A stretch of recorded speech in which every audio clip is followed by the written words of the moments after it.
దీర్ఘకాలికంగా పెండింగ్ లో ఉన్న జర్నలిస్టు సమస్యలను వెంటనే పరిష్కరించాలని తెలంగాణ వర్కింగ్ జర్నలిస్ట్ ఫెడరేషన్ రాష్ట్ర కమిటీ పిలుపు మేరకు శుక్రవారం జిల్లా కలెక్టర్ తేజస్ నందలాల్ పవర్ కు వినతి పత్రం ఇచ్చి అనంతరం మాట్లాడారు. పెండింగ్ లో ఉన్న ఇండ్ల స్థలాలు, అక్రిడేషన్ కార్డు, హెల్త్ కార్డులు, మహిళా జర్నలిస్టులకు రాత్రిపూట రవాణా సౌకర్యం, రిటైర్డ్ జర్నలిస్టులకు పెన్షన్, జర్నలిస్టులకు గత ప్రభుత్వ పాలనలో ఇచ్చిన హామీలను నెరవేర్చలేదు.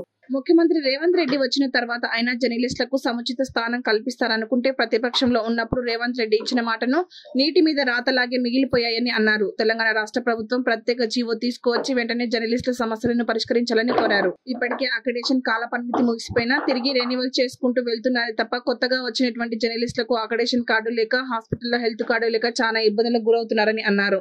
ఇకనైనా తెలంగాణ ప్రభుత్వం జర్నలిస్టులకు సముచిత స్థానం ఇచ్చి వెంటనే సమస్యలను పరిష్కరించాలని డిమాండ్ చేశారు. ఈ కార్యక్రమంలో జిల్లా సహాయక కార్యదర్శి ఎరుకల సైదులు గౌడ్, మోత్కూరి మధు, వెల్పుల ప్రవీణ్, గుడిపూరి ప్రభాకర్, బుక్క ఉపేందర్, దోసపాటి అజయ్, నాయని రమేష్, వాల్దా శంకర్, ఉపేందర్, ముస్కు ప్రభాకర్ తదితరులు పాల్గొన్నారు. ఈ మీడియా అకాడమీకి కానీ, ఈ ఐఎండ్పిఆర్ డిపార్ట్మెంట్కి కానీ ఏ విధమైనటువంటి పట్టింపు లేదు.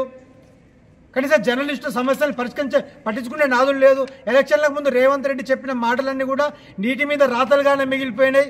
ఆహా ఓహో అని చెప్పి కేసీఆర్ అట్లా, కేసీఆర్ ఇట్లా, మేము వస్తే ఇట్లా చేస్తాం, అట్లా చేస్తాం, మీకు త్రిశంకు స్వర్గం చూపిస్తామని చెప్పి మొత్తం కూడా లేనిపోని మాటలు, కళ్ళబొల్లి మాటలు చెప్పి జర్నలిస్టులకు అధికారులు వచ్చిన తర్వాత ఓడ ఎక్కిన తర్వాత ఓడ మల్లయ్య, ఓడ దిగిన తర్వాత బోడి మల్లయ్య అన్నట్టుగా రేవంత్ రెడ్డి సర్కారు పనితీరు ఉన్నది. ఇప్పటికైనా ఈయనకు అడుగులకు మడుగులతో మా జర్నలిస్టు సంఘాలు కొన్ని ఉండి జర్నలిస్టు సమస్యలు పరిష్కారం వాళ్ళకు కుదరదు. కేవలం వాళ్ళ యొక్క సొంత ఎజెండా, సొంత సమస్యల పరిష్కారము, సొంత ఫైరవీళ్ళకే పరిమితం అవుతున్నారు కొన్ని జర్నలిస్టు సంఘాలు. ఇప్పటికైనా కానీ ప్రభుత్వము దృష్టి పెట్టి ఐఎండ్పిఆర్ డిపార్ట్మెంట్ మీద ఒత్తిడి తీసుకొచ్చి జర్నలిస్టులకు కొత్త అక్రిడేషన్లు ఇవ్వాలి. వెంటనే అన్ని కార్పొరేట్ ఆసుపత్రులలో చెల్లుబాటు అయ్యే విధంగా హెల్త్ కార్డులు ఇష్యూ చేయాలి. అదేవిధంగా ప్రతి ఒక్క జర్నలిస్టు కూడా, వర్కింగ్ జర్నలిస్టుకు మండల స్థాయి నుంచి రాష్ట్ర స్థాయి వరకు సుప్రీంకోర్టు తీర్పుతో సంబంధం లేకుండా ఒక నూతన పాలసీని తీసుకొచ్చి అందరికి వర్కింగ్ జర్నలిస్టులకు సొంత ఇళ్ల స్థలాలు ఇచ్చి అందరూ కూడా నివాస గృహాలు ఏర్పాటు చేసుకునే విధంగా చర్యలు తీసుకోవాలని చెప్పి మీ రాష్ట్ర ప్రభుత్వాన్ని డిమాండ్ చేస్తూ ఉన్నాం. అదేవిధంగా జర్నలిస్టుల రక్షణ కోసం కఠినమైన చట్టాలు తీసుకొని రావాలి. ఇటీవల కాలంలో జర్నలిస్టులు స్వేచ్ఛగా పనిచేసేటువంటి వాతావరణం లేదు. ఏ విధమైనటువంటి కొంత సమాజంలో నెగిటివ్ వార్త రాసినా కూడా దాడులకు గురి కావాల్సిన పరిస్థితి వస్తున్నది.